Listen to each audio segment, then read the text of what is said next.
Let's harvest some honey. Yeah.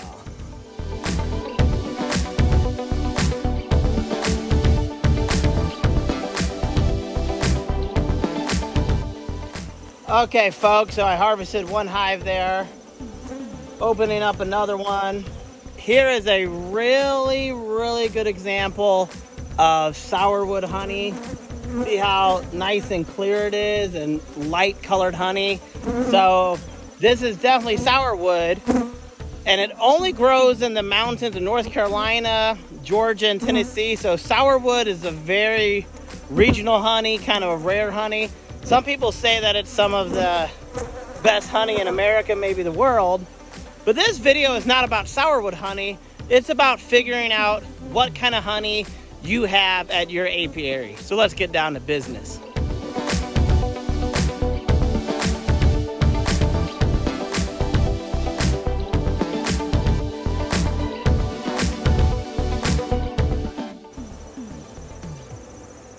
Oh yeah, baby.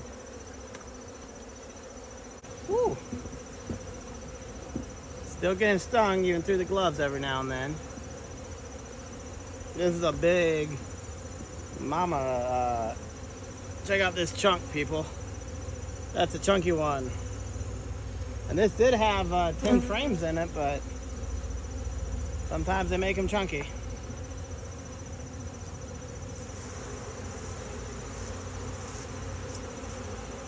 Okay, folks, so after harvesting, I got about 40 frames of harvested. Mainly it's sourwood. Sourwood here is on the right. And this here is some poplar honey, and it's also probably mixed with some locust, some clover, and some blackberry. So as you can tell that they are very distinctly different, very light honey, and this is actually more of a runny honey. It has a lot of, it's low viscosity. This here is a thicker honey, and yes, it's raining. This here is a thicker honey, and it has those other pollen sources. So even though it's raining, we're gonna talk about how I know what kind of honey I got. And hopefully I can help you out at home if you're a new beekeeper. Okay, folks, that was a nice little rainstorm. It's still sprinkling here, and guess we'll see if I get caught in more rain. So let's talk about how to figure out what kind of honey your bees are making, and I'm going to tell you how to do it, and hopefully this is going to be helpful info for you beekeepers. So it really comes down to 4 things here. First is plant identification, and we'll talk about that in a minute. Then second is your location, but micro location, and we'll get to that as well. And then we're going to talk about when you're putting your supers on, when you're harvesting, and how are your bees doing. So the condition of your hives during inspections and things like that. So those are the 4 topics we're going to be covering in this video. Plant ID is crucial to figure out what your bees are getting nectar from. And that kind of goes in hand with location, so we'll kind of talk about those together. So every good beekeeper eventually is also going to become a botanist. You're going to start noticing flowers that you've never noticed before, okay? So plant ID really is a major part of beekeeping. If you can't ID the plants, you're not going to know what the nectar source is. So right now where I'm at, it's the middle of August, but really that's the end of our summer flow. Now we have a fall flow. Sometimes I get a fall harvest of honey, believe it or not, which is pretty amazing. One of those sources is right here. This is jewelweed. So let me show you an up-close view of jewelweed, which I have this all over my creek side, probably a half-acre jewelweed right now.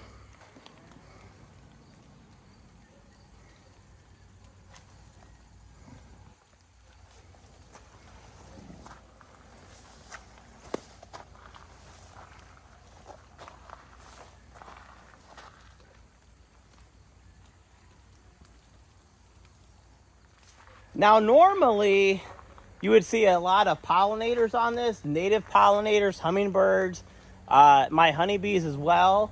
But it just rained, so a lot of them are hiding out. But as I'm talking, there is at least one native bumblebee that is enjoying the jewelweed. So I'm going to see if I can get some native pollinators here to show you.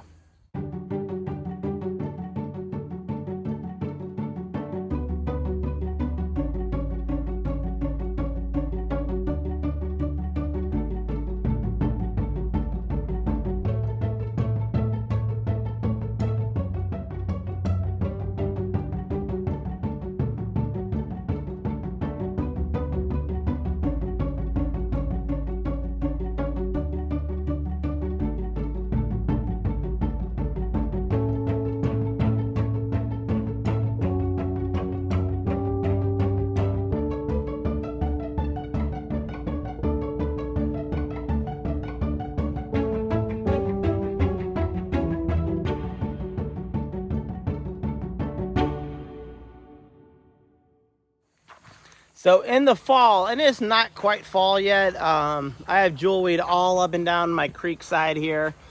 It's not quite fall, but some of those fall flowers are starting to come out. So we have jewelweed, and then where I'm at, I have aster and tons and tons and tons of goldenrod, which hasn't quite started. It's only like August 6th or 7th. There may be a little bit of goldenrod, but my neighbor's hillside, which is several acres, has it's just covered in goldenrod, people. So fall honey is hard to get around here. It all kind of depends on what my other harvests do and if my bees are doing great. But if I'm lucky, I have 2 or 3 hives right now that I've already harvested, and I think I'm gonna definitely get a fall harvest from at least 2 or 3 of them, and I'll be really, really excited. And I will tell you why this is important, because, okay, check out my turkey flock. Hey, turkey, turkey, turkey, turkey. Hey, turkey, turkeys. Mama turkey, mama, mama, mama turkey. So I'll tell you why this is important, because just because these tree species live in your area doesn't mean that they're in your harvest zone, okay? There's folks around me that say they get basswood honey and linden honey, and I'm sure I have some basswood around me, but I don't have it in a great enough capacity to call any of my honey basswood or linden honey or anything like that, or blackberry honey.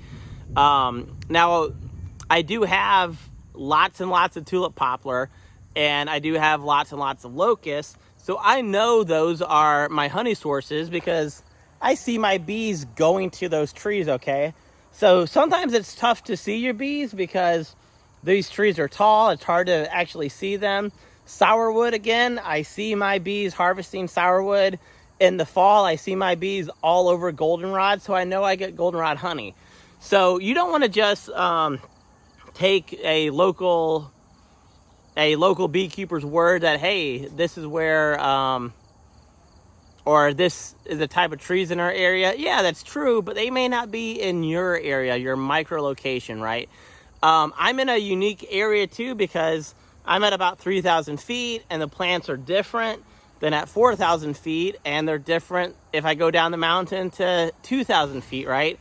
So you really, really want to know your micro habitats. Okay, so that covers location and plant ID. For plant ID, there's lots of ways to learn your plants. There's a cool app, National Geographic, called Seek.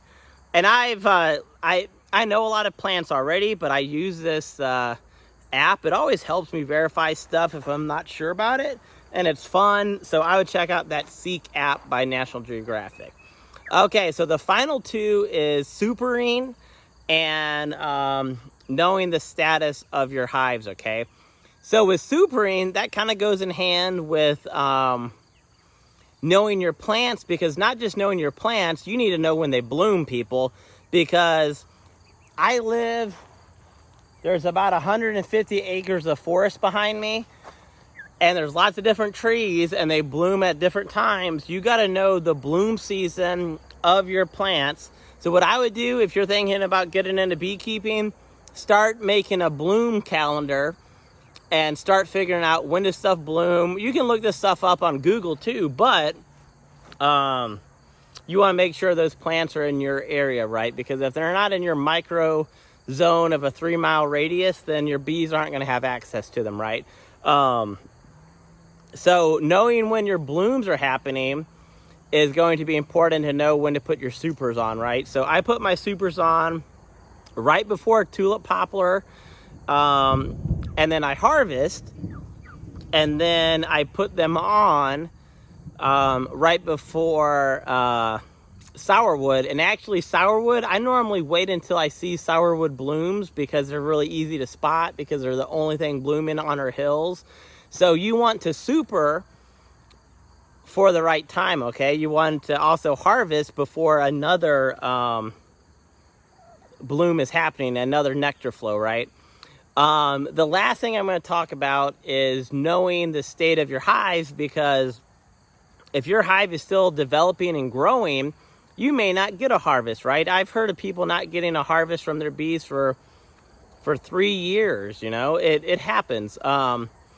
Most of the time, if I have an established hive, I'm probably going to get 2 harvests. If it's a newer hive, I might get 1, I might get none, I might get 2. It just depends. You only know that by looking at your hives, okay? A good example, a couple of my hives I harvested yesterday, they actually, in their honey super, right, you have your deep and your medium, or I do a deep and a medium, and that's the hive box, the hive colony. And then anything extra is honey for me, my family and friends, and to sell and make stuff with.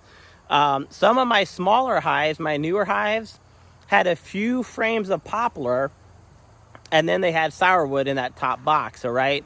I guess that's the final thing. Make sure to recognize what your local honey looks like. Talk to people. Go to farmers markets. Support those local beekeepers. Make sure they got the knowledge, though, because not everybody has the knowledge, people. So you can also know what kind of honey you have by just learning what these varieties are. Like I said, sourwood is very runny. Poplar is kind of a thick, sweeter, caramely honey. So there's lots of ways to figure it out. I hope this has been helpful for you, and I hope you keep watching. I'm going to keep putting videos out. I love doing YouTube. It's a great hobby / passion of mine, and it's fun. So even though I don't always put out as many videos as I want to, I got lots of videos in store coming up. Over 700 videos on my channel. A lot of them are beekeeping, but not all of them. So check it out. Give me a like and subscribe. Hello. Tell me what kind of honey you harvest this year. I'd love to hear about all these different honey varieties. Until next time, folks.